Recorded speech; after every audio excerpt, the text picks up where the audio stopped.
इस ब्लॉग में देखिए लेजिस्लेटिव असेंबली यानी विधानसभा तेलंगाना हैदराबाद। नमस्कार दोस्तों, आप हैदराबाद के गणेश उत्सव को मेरे लगभग 3-4 ब्लॉग्स में देख चुके हैं। तो आगे देखिए क्या हुआ उस दिन जब हम लोगों ने हैदराबाद का अपना प्रोग्राम देखा जो कि गणेश उत्सव में हुआ था। ये मेरा भतीजा एकाक्ष मेरे बेटे के ऊपर कंधे पर बैठ के उसके बालों से खेल रहा था। पीछे बैठी है मेरी भाभी रुचि, तो अपने बड़े भाई के कंधों पर बैठकर बढ़िया उसके बालों को खिला रहा है। तो मेरी भाभी बोली चंपी कर रहा है वो बड़ा प्यारा। दोनों में बहुत अंतर है। मेरा बेटा हो गया है 14 साल का, वो है अभी 1.25 साल का, तो लगभग 13 साल का अंतर है। तो बहुत प्यार से रखता है मेरा बेटा उसको। फिर भाई ना बोला कि चलो कहीं घूमने चलते हैं। तो मन ही नहीं था, और आज संतान सप्तमी थी तो पेट बिल्कुल मीठा पुए और दही खा के भूख सी लगी थी। फिर भी वो पीछे पड़ा हुआ था, तो फिर जैसे कपड़ों में थी मैं वैसे ही मैं बैठ गई। अब कहना नहीं चाहिए पर मैं नाइट गाउन में थी वैसे ही बैठ गई, क्योंकि मेरा भाई जब जिद करता है तो माननी ही पड़ती है। भाभी भी पीछे पड़ी थी, तो बस हम सब निकल गए, मेरा बेटा, भाई, मैं, मेरी भाभी और मेरा भतीजा, हम सब निकल गए। यहाँ का जो बड़े गणेश जी एक बैठते हैं 60 फीट के, तो वो सुन के भी निकल चुके थे।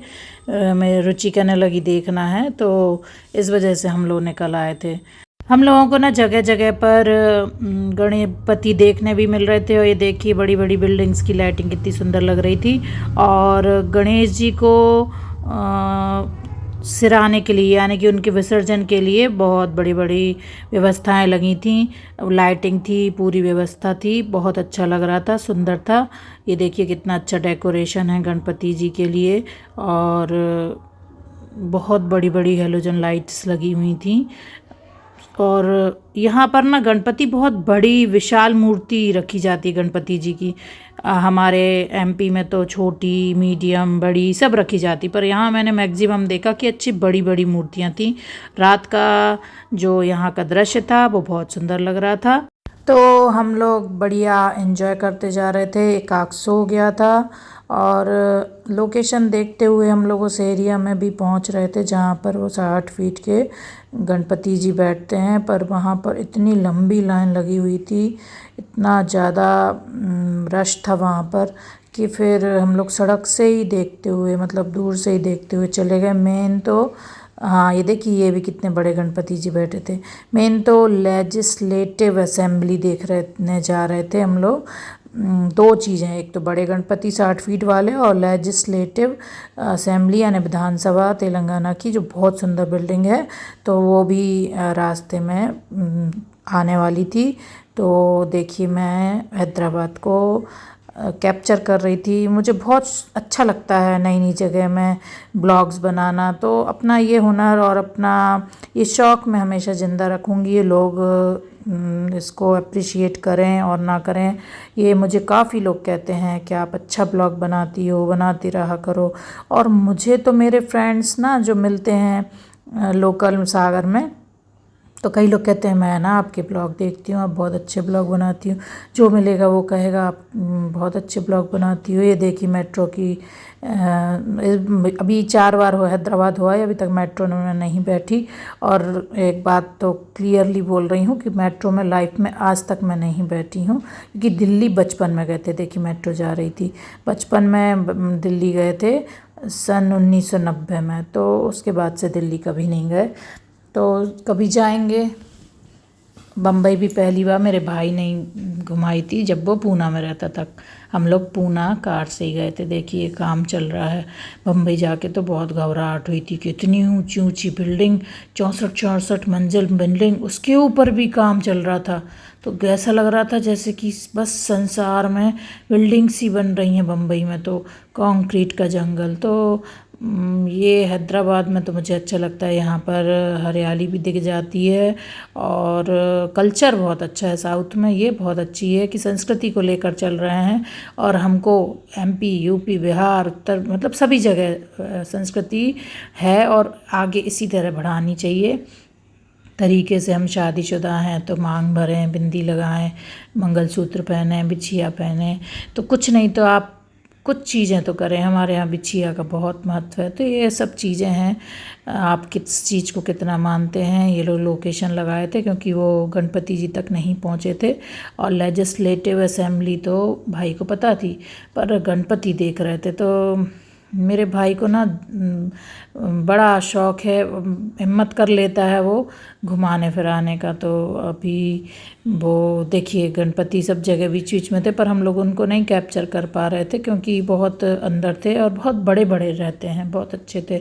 मुझे हैदराबाद सिटी इसलिए अच्छी लग रही है और अच्छी लगी क्योंकि मेरे मम्मी, भाई, भाभी और अब तो मेरा भतीजा भी है।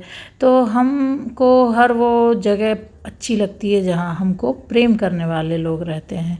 तो ईश्वर सबको खूब अच्छा संसार दे, खूब अच्छा जीवन दे, बहुत अच्छे अपने लोग दें। कुछ लोगों के तो अपने ही अब लोग अपने नहीं होते हैं, उनको प्रेम करने वाले लोग मिलने चाहिए। तो ईश्वर सबको खुशी दे।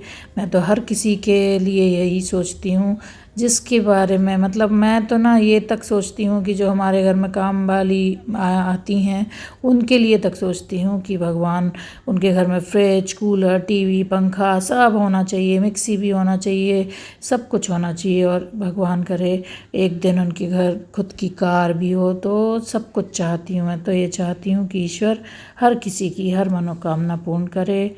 हर एक महिला माँ जरूर बने, हर एक लड़की अच्छा जीवन साथी पाए, हर एक लड़के को एक अच्छी जीवन संगिनी मिले। तो ईश्वर सबकी मनोकामना पूर्ण करे।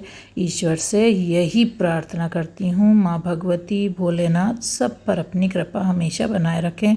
यहाँ साउथ में एक चीज़ देखी मैंने कि ये देखिए महिला आगे बैठी है। हमारे यहाँ तो अगर ऑटो वाले के साथ आगे बैठ जाएंगे ना तो इतना ख़राब माना जाएगा कि क्या बताएं। इसलिए मैं कैप्चर कर रही हूँ कि ऑटो वाले के बाजू में एक महिला बैठी है।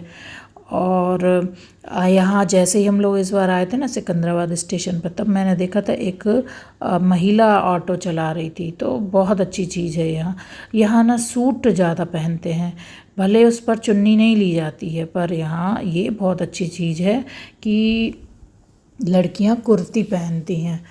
और मैंने तो देखा है हमारे भोपाल, इंदौर, यहाँ सब तो इतने शॉर्ट कपड़े पहनना शुरू हो गया है। जो मैरिड हैं, मतलब सुहागन हैं, वो कुछ नहीं पहनेंगी, और जो जिनका कुछ नहीं है वो सब पहनेंगी। अलग ही टाइप की कहानी चल रही है सब जगह। तो एंडी टाउन देखिए, ये सुंदर सुंदर शॉप्स आप देख रहे हैं। मुझे बहुत खुशी है कि इसके जस्ट एक पहले का जो ब्लॉग है ना, जिसमें विरल जी का मैंने गुजराती हैं जो उनका डांस दिखाया था, उन तक वो ब्लॉग पहुंच गया है और वो बहुत खुश हैं, उनको वो बहुत अच्छा लगा। तो जब आप पहली बार कोई ब्लॉग का काम करते हैं ना तो थोड़ा मन में ये भी लगता है कि लोग पसंद करेंगे कि नहीं कि उनका ब्लॉग बनाया। तो कई जगह तो मैं पूछ लेती हूँ कि मैं ब्लॉग बनाऊँ आपका कि नहीं।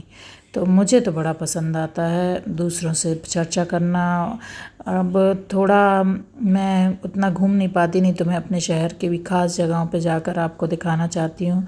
और ईश्वर से उस दिन की बहुत बहुत बहुत तमन्ना या प्रार्थना करती हूँ, उस दिन की प्रतीक्षा करती हूँ जिस दिन मेरे ब्लॉग वायरल होंगे, सब कोई देखेगा, सबको बहुत पसंद आएगा। तो देखिए आप हैदराबाद सिटी को।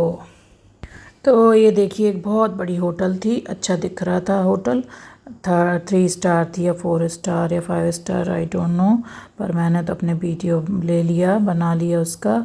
अब देखिए लेजिस्लेटिव असेंबली दूर से दिख रही, कितनी सुंदर, कितनी प्यारी बिल्डिंग है।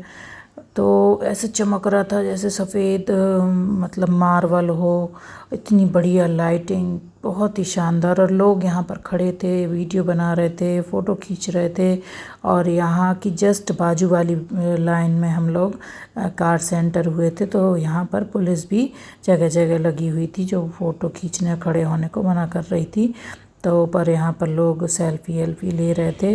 भाई बहुत पीछे पड़ा रहा, तुम बाहर आ जाओ, देख लो, बाहर आ जाओ। उन्हें पागल अगल हो गया, भैया हम तो ना आएंगे ऐसे कपड़ों में, गाउन पहने हैं घर की। अच्छा अच्छी बहन है ऐसा नहीं पर हमने कहा भैया हम तो ना आएंगे, हमने तुमसे घर से ही कहा था कि हम ना आएंगे। तो वो तो कहता रहा। फिर बस एकाक्ष सो रहा था तो रुचि भी अंदर रही आई, हम भी, बस मेरा बेटा और भाई बाहर निकले। सोचिए ये बात अभी पता चली कि इस लेजिस्लेटिव बिल्डिंग के जस्ट सामने हुसैन सागर झील है। आज से 2 साल पहले जब मैं आई थी तब हुसैन सागर झील के सामने क्या काम चल रहा था ध्यान ही नहीं दिया था। ये अभी 1-2 साल पहले ही बनी है, तो 2022 में शायद इसका उद्घाटन हुआ है। तो ये हुसैन सागर झील के जस्ट सामने हुसैन सागर झील के मेरा घुमा हुआ है। तब मैं ब्लॉग नहीं बनाती थी, तब मैं बहुत सारी जगह गई थी, गोलकुंडा भी गई थी और चार मीनार भी गई थी, तो आपको तब मैं सब कुछ घुमा देती। अब कभी ऐसे जाऊंगी फिर से तो सब जगह फिर से दोबारा घूमूंगी और आपको भी घुमाऊंगी। तो देखिए कितना सुंदर लग रहा है। ऐसे ना डिवाइडर पर पौधे रखने से भी अच्छा लगता है। तो ये बड़े बड़े महात्माओं की, महापुरुषों की फ़ोटो बनाई हुई है और सुंदर दृश्य दिख रहा है। लेजिस्लेटिव भी देख लिया, बढ़िया घूम फिर भी लिया। पेट में आग सी लगी हुई थी दोस्तों, क्योंकि मुझे मीठा ज़्यादा पसंद नहीं है और संतान सप्तमी के व्रत में बस पुए खाओ और दही और पुआ खाओ बस। तो इस व्रत की रात मेरी मुश्किल से कटती है, भूख के मारे मेरी पेट में अजीब सा लगता है। इसीलिए मैं तीजा का व्रत नहीं रखती, क्योंकि 24 घंटे बिना पानी के रहना पड़ता है।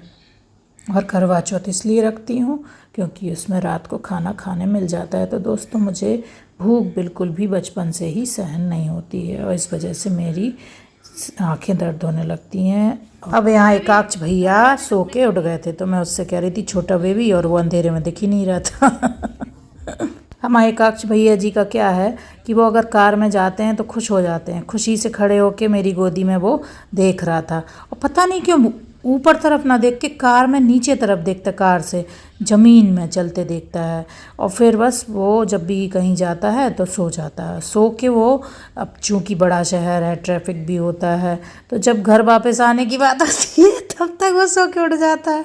और फिर घर आके वो इतना एनर्जेटिक हो जाता है कि फिर तो उसका सोने का नाम ही नहीं लेता। तो भाई ये उन बच्चों में से नहीं है जो सोते ही रहें घर आके। अब हम लोग तो छोटे शहर में रहते थे, तो हमारा बेटा तो जाता था तो सो के घर वापस ही आता था, क्योंकि छोटा सा शहर। वापस आ गए सोते में, कार में सोया और घर वापस। ये देखिए मेट्रो कितनी बढ़िया शानदार। मैंने सोचा कि जाऊंगी बस, उसके अगले ही दिन तो मुझे बहुत तेज फीवर आ गया था। अब बस आज कल परसों 1-2-3 दिन ही घूमे फिरे, तबीयत भयंकर ख़राब हुई।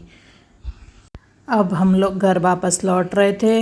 ये देखिए यहाँ पर बहुत अच्छा पूरा सजा हुआ था, मतलब बड़े बड़े वो बना के रखे थे गणपति जी को उठाने के लिए, क्रेन रेन और लाइटिंग वगैरह। तो अब हम लोग पुरानी सोसाइटी के पास से निकल रहे थे और अब पहुँच रहे थे घर की तरफ। भाई बहुत पीछे पड़ा था और कह रहा था कि तो कुछ खा लो, 12 बज गए हैं, घर चल के 12 के बाद खा लेना। पर हम लोग तो आखिर हैं तो भारतीय ना, 12 के बाद केक काटने का सिस्टम भले शुरू हो गया हो पर व्रत तो नहीं खोलते ना। मेरे नाना जी ना भागवत करते थे, शास्त्री थे, पंडित तो हैं ही हम लोग, तो वो ना किसी भी व्रत के नेक्स्ट डे बोलते थे, और बेटा खुल गई पान, यानी किसी व्रत के दिन के अगले दिन हम लोग नहा के ही कुछ खाते हैं। तो वो हमेशा यही पूछते थे, पान खुल गई। पान खुलने का मतलब व्रत खुल गया। तो अभी भी वही आदत है। तो देखिए एक सोसाइटी के पास से ही गुजर रहे हैं, देखो फिर से वही जगह नहीं है जो सजा हुआ था। तो हम लोग अब वापस पहुंच रहे थे। सुंदर सुंदर जगह निकलती जा रही थी और एकाक्ष भैया एंजॉय कर रहे थे। एकाक्ष बाबू को पता नहीं क्यों इस समय मैं ले नहीं पाई, या जब भी ले रही थी तो अंधेरे में वो दिख नहीं रहा था। मिलते हैं नेक्स्ट ब्लॉग में। Bye bye.